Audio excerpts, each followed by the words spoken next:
Good day, Mr. Gugu and friends. My name is Gerald, and with my friend Rafi and Afif Haidar, we're going to present about kurang laku's UX and input control design.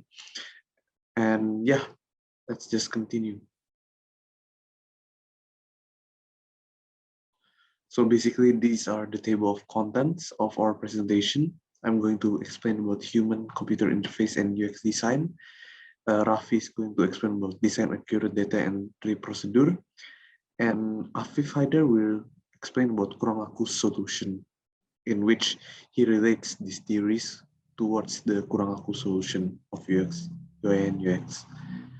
So first, I'm going to explain about human-computer interface and UX design theories. So yeah, human-computer interaction is a knowledge about the interplay among users, task context, IT, and the environment in which the system are used comprises the basic of human-computer interactions. So first of all, for human-computer interactions, task is required for human system and task interaction supported by system. So basically, the human-computer interaction involves human system and task to interact with each other and support each other within a system. And then there's performance, combination of efficient task performance and quality of work produced. So basically, from this human-computer interaction, there must be a synergy between efficient task performance and quality of work produced. And then there's well-being, concern for human overall comfort, safety, and health. So basically, the human-computer interaction must consider the well-being of its users, which is humans. And also there's usability, which is the way for designers to evaluate and interface the address of HCI concerns. So yeah, basically an evaluation of the designed human-computer interaction. So the physical consideration in HCI design is vision, hearing, and touch. And these are the guidelines for HCI approach to system design, in which considering tasks and its fit with human-computer tasks, identify task-switching obstacles, perceive usefulness and ease, consider usability, use information gained to figure out the physical and organizational and environmental characteristics. So basically, HCI must consider all of these factors to create a well-produced HCI that is used by users. And then there's the interface design objectives, which the UI must be matched with task, and the UI must be efficient. It provides appropriate feedback to users, generate usable queries, and improve productivity of computer users. So basically, from all of this, perceiving the human's vision, hearing, and touch, we must consider the guidelines that is created to create a HCI, and there's an objectives within the HCI. So the HCI could also be called the UI, or user interface, and I'm going to refer the HCI to UI for the next slides. And these are the types of UI that is embedded in the creation of HCI, which is the natural language interfaces, which is communicating with computer using natural language in which the language that we use on our daily basis. And then there's the Q&A interfaces. So basically, in these interfaces, in this UI, the computer suggests the computer display a question, and as users, as humans, we answer those questions. And then there's a menu UI in which it portrays the options that we can get. And basically, for the menu UI, it is limited to the options displayed. And there's the form field interfaces, which is the external documentation, but most patiently filling out. So basically, this is the general forms that we usually fill in to create aspirations, to put in some ideas that could be utilized by people. But there are some pros in which there's an excellent documentation, but there's also some cons in which usually filling out forms need patience. And there's also common language interfaces, graphical user interfaces, which we discussed on the previous one on the input design, and there's also web interfaces. So basically, in creating these interfaces, we need to conduct evaluation in which for an interfaces, there's usually a training on using those interfaces, and basically those trainings should be conducted be short, so it means that it is easily understandable, in which it is easy in entering comments, in which the interfaces must be seamless, and there's short error bounce back, and easy in relearning system. So basically, these factors must be used to evaluate whether the interfaces is created well or not. Next is the user experience design. UX is basically a customer-first method of designing software that observes the behavior of customers. And the number one goal of this UX is the satisfaction and loyalty of customer. So basically, what is the difference between UI and UX? So I could tell that UI and UX they correlate with each other, in which UI is designing smooth interactions, and there's designing of inputs such as layout menus and buttons, and outputs, graph charts and tables. But to make the UI more effective and create a better user experience, UX is needed, because UX caters user requests and needs, and it is a human-centered flow, and UX caters the most important thing, which is the usability of the users. So basically, UX it's different than traditional design, in which traditional design initially designs usually maybe a company create the design in which it's based on the management, and the design is pushed towards the customers, in which the customer uses the design. They perceive a user experience that is based from the management objectives. Whereas for a UX design, basically the designer caters the aspirations of the people. So because it is a user experience, of course the design must be based and must be for the greater good of the users of the maybe the website of the or the applications. And then from what is catered from what is received by the users, it is communicated to the management, in which the management could see that this is what the user needs and this is what the user wants. And these are the issues that usually UX designer faces, in which some examples are like, have the users need been met without any complications, and does the workflow proceed without requiring any extra or duplicate steps? So these are the questions you can read that usually is faced by UX designers. That is why we must create a good UX design, in which these are the do's and don'ts. So for a good one, it must contain a simple sign-in, user-friendly default choices, design specs that discriminate users, provide a way out, and keep eye on users.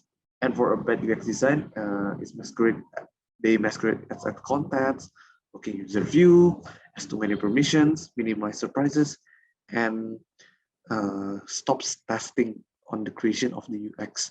So basically, what is catered towards the users for their user experience developed, and they are very complex, in which if we don't test it frequently, it is likely that we could not cater the users' needs for a very long time, because what is based maybe on the frequently used apps is that it caters the needs of the users. So what is the benefit of UX design? Basically, for UX design, it quick task completion by customer, more task completion by customer, more accurate test results, as user complaints from poor UX, complete transactions rather than abandoning sites, creating customer loyalty, and overall UX satisfaction. So basically, good UX design, it benefits maybe the company who creates the application or website, and also it benefits the users because basically it gives satisfaction for both parties. And these are the interfaces for smartphone or tables.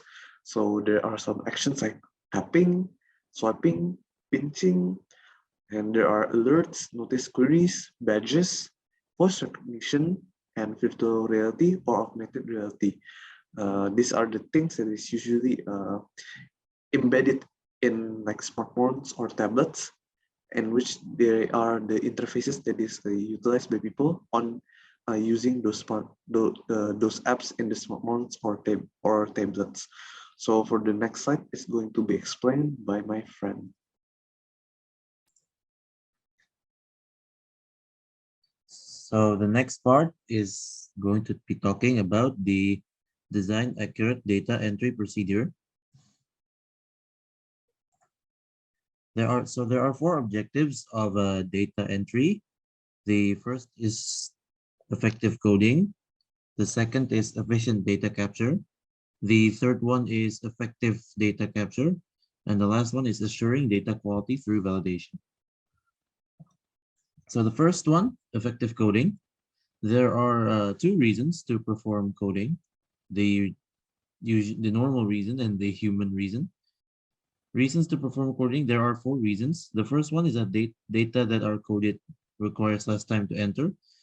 Second is that it reduces the amount of data that is entered. The third is that it helps with sorting the data during the transformation process. And fourth is that it saves valuable storage space and memory.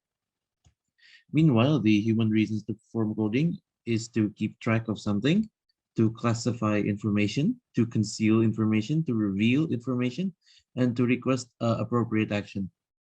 Now, there are specific codes used for each human reasons. To keep track of something, we use simple sequence codes and alphabetic derivation codes. To classify information, we use block sequence codes and classification codes. To conceal information, we use cipher codes. To reveal information, we use significant digit subset codes, mnemonic codes, and Unicodes. And to request appropriate action, we use function codes. So first is simple sequence codes, which is numbers that are assigned to something if it needs to be numbered and has no relation to the data itself. As you can see on the screen, this is the example of simple sequence codes. Order number code at 5676 is associated with a rocking chair with leather, delivered to customer Arthur Hook Jr. and subsequent codes are connected to subsequent products, which are then sent to subsequent customers. The advantages of a simple sequence code is that it eliminates possibility of assigning the same number, and it also gives users an approximation when the order was made. The disadvantages is that when you do not wish to have someone read the code to figure out how many numbers have been assigned, and when a more complex code is desirable to avoid a costly mistake. So the next one for the to keep track of something is to use alphabetic derivation codes, which are codes that are composed of numbers in this kind of order, as we can see on the screen. The first 5 digits is the first 5 digits of the subscriber's zip code. The next 3 is the 3 consonants in the subscriber's name. The 4 numbers after that is the street address, and the last 3 make up the code for the magazine. So as you can see from the screen, the code 68506KND7533TFG is an example of the alphabetic derivation code. Next is the classification code, next is the codes used to classify information, which is classified both block sequence codes and classification codes. So classification codes distinguish between groups of data with special characteristics. They usually consist of a single number or letter, and they are usually a short way to describe something longer, and then they are listed in manuals so it can be easily located. So in the example, as we see, code I is for interest payments, M for medical payments, and T for taxes, and so on and so forth. Next is block sequence codes, which is an extension of sequence codes where the data are grouped according to common characteristics. And then they assign the available number to the next item that requires identification. So as you can see on the example, code 100 to 103 is the browser type, 200 to 202 is database, and 300 to 303 is web design. Next is the revealing information part. This is usually done to reveal information to specific users. They make data entry more meaningful, and it's usually done with significant digit subset codes, mnemonic codes, and Unicodes. So next is significant digit subset codes, which describes a product by its membership in subgroups. It will locate an item that belongs to a particular group or class, and you can perform inquiries on some parts of the code. This code is mainly used for marketing products. Next is the mnemonic codes, which are codes that help people remember how to enter data or how to use information from the data. They use a combination of letters and symbols so that the code is easily understood. As we can see in the example, Buffalo General Hospital's code is BGH, an abbreviation of the name of the hospital. And it's the same for the rest of them as well. So next is function codes, which are used to request appropriate action. And they are short, often numeric codes used to spell out precisely what actions to take. So use the number 1, the function is to say that the object is delivered. 2, sold. 3, spoiled. 4, lost or stolen. 5, returned. 6, transferred out. 7, transferred in. 8 is to add to the journal entry, and ninth is to subtract from the journal entry. This is the example.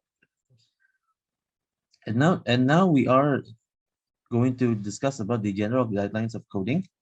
There are 8 guidelines to coding, which is to be concise, to keep the code stable, to ensure these codes are unique, to allow the codes to be sortable, to avoid confusing codes, to keep the codes uniform, to allow for modification of the code, and to make the codes meaningful.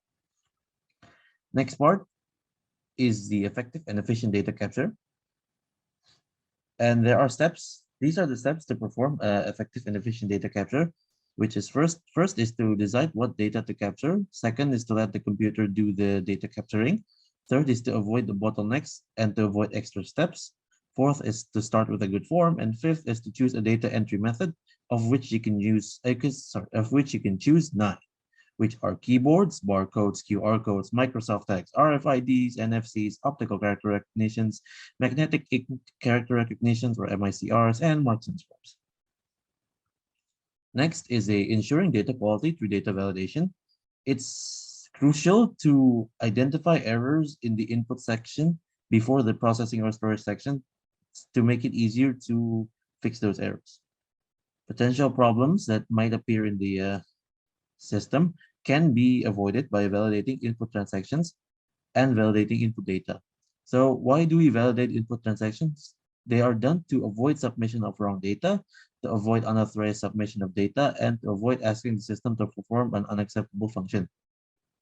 Meanwhile, validating input data is usually used to test for missing data, to test for correct field lengths, to test for class or composition, to test for range or reasonableness, to cross-reference checks, to compare with stored data, and to set up self-validating codes.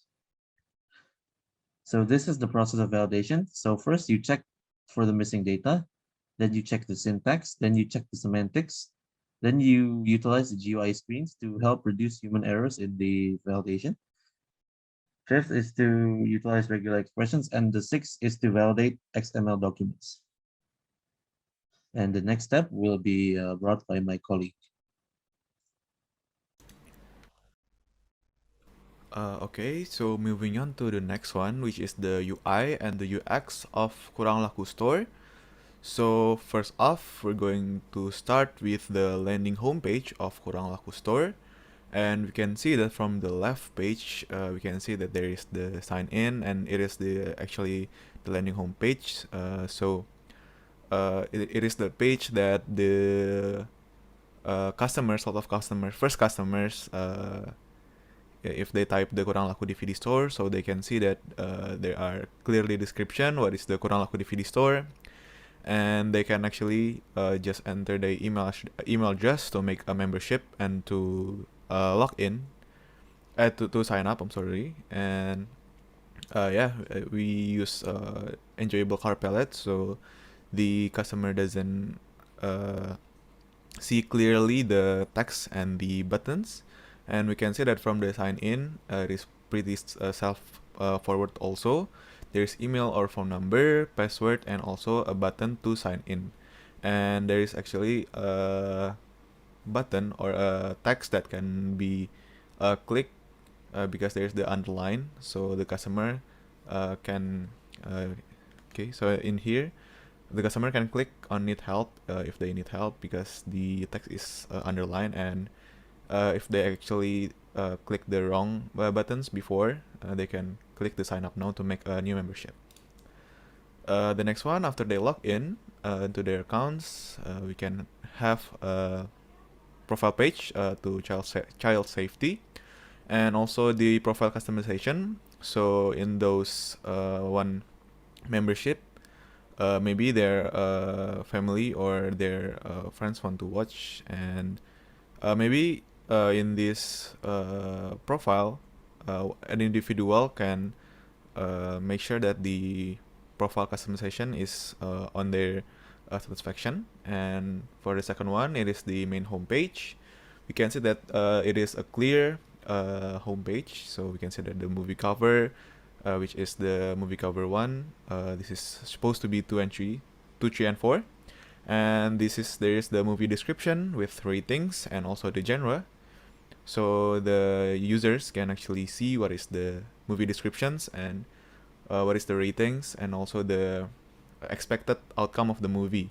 And also they can use a movie preview, and in this case we use a hotspot in the movie. So if there are if the users, especially lots of users, click on the specific timeline on that movie, we will preview it in this web page. And also there is the click run now, and also because we need to conduct a good UX, we provided this header. There is home, movie, cart, and checkout, and also contact for support, so they can easily go back and go forward to their needs. So the next one, we actually have contact support or live chat on 24/7 to make sure that the customer is satisfactory, or if they have any problems that they want to solve quickly, and therefore the customer satisfactory goes up. And also the next one, we have the transaction customer information page, and in this case, if you want to rent a movie from Kurang Laku stores, you need to put your information, customer information. So it is self-explanatory and pretty straightforward. I'm sorry, and you can just put, the users can put their first name, phone number, email, blah blah blah, to make sure that the Kurang Laku store data is needed. And also after that, they will pick the button to pick the payment, and it's clear. And also for the pick payment method is so clear with 4 different logos, which is MasterCard, Visa, American Express, and also PayPal. So the customer can actually see what is the descriptive image of their payment preferences. Because if you only use straight text, usually customers need to look more and to make sure that the card they're using is the same as the text, and therefore we use the image to make sure that the user is more comfortable. The next one, we have the confirmation payment page. So therefore, if the users use, for example, credit card, debit card, or American Express, they just put the card number, CVV, and more. It's pretty straightforward also, so the users can enjoy and pretty fast towards the payment. And also after confirming the payment, they will also get a receipt on the website as well. and also in their email address. So it's more clear, and they can see if there is there any typos of the movie, or if there any mismatch on the price, so they can contact us to make sure that it is correct. And the last one on the UI UX of the preview of UI UX, there is the create membership and login account, and it's pretty straightforward also, because there is just the user just need to fill in, and there's a one button that is sent out from the rest of the page to make sure that the users can know where to click the button. Okay, moving on into the input transaction control. So it is for the employees, the owners, to the manager only. So before we go to the admin database, the employee or users, in this case, the users is the employee or the admin or maybe the owners. So the users just put in the login, the username, password, and also we input a control here, which is the 2FA code. Even though the password is also a strong control, we use 2FA code to make sure that the password is, if there is any database leaks, the password is safe. So the 2FA code is connected and linked by the phone, maybe using Google authentication, and if the admin database is currently offline, you can use a backup code which is generated singly in the beginning, and we make sure that the backup code is only written on somewhere else and not digitally. And it is pretty straightforward also. So yeah, just sign in, and then we have actually another control, which is the password control, as I mentioned before, with only 3 tries. And if the password is incorrect, so we can say that the users is try to log in, however the password is incorrect, or maybe the 2FA code is incorrect, so they only have 2 tries remaining.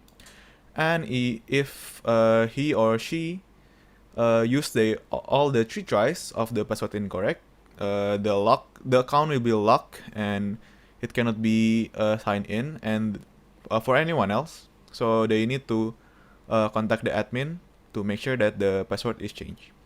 So make sure the hacker is not using brute force to put the password in. Okay, so the next is the in manual input transactions. So it is pretty simple.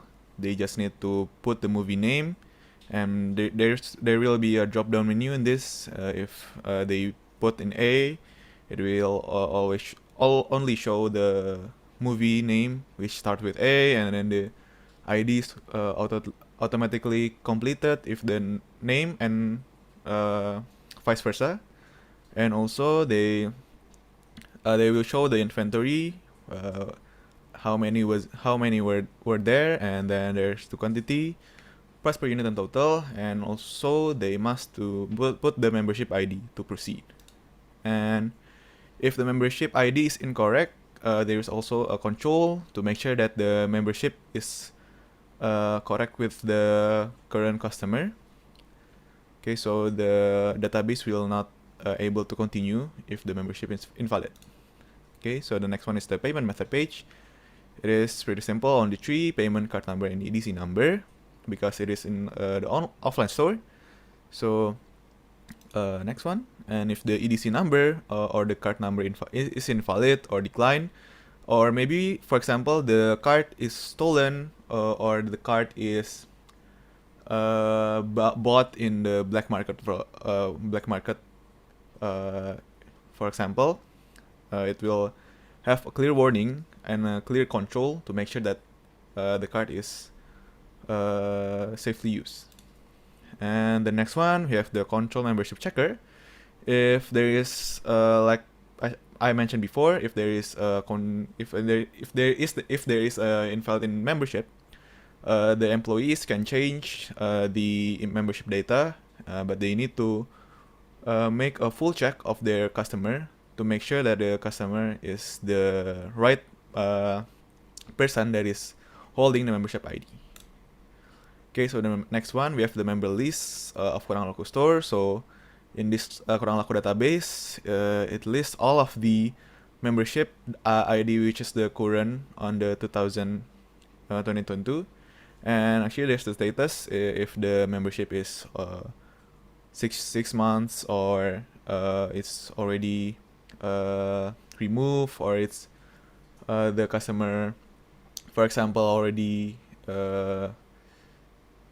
not in the area anymore. Therefore there's status, and then maybe there's the credit level to make sure, because the Kurang Laku is a rent store, to make sure that the renting is the movies is come back with one piece. There is a credit level, and for example, if there is person A, they usually give back the movie at the right time with high quality. The credit level will be high.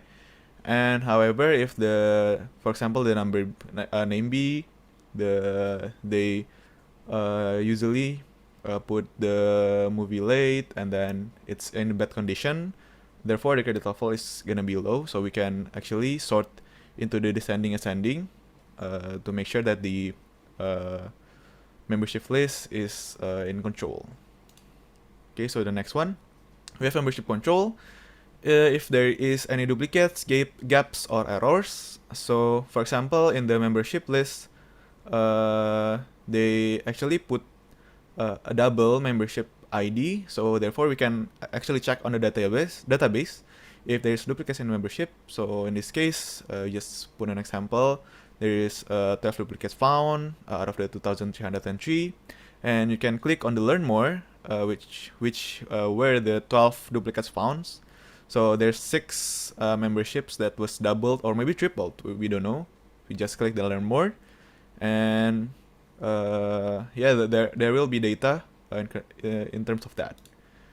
And like the membership, there's also the transaction list of Kurang Laku store. This is the database also. So pretty straightforward. Transaction number, name, membership ID, total person status. And we actually have a control for that also, which is the duplicates, gaps, and errors. So if the transaction is duplicates, we can remove the account payable or account receivable from the financial report. And also if there's gaps, we can make sure that the gaps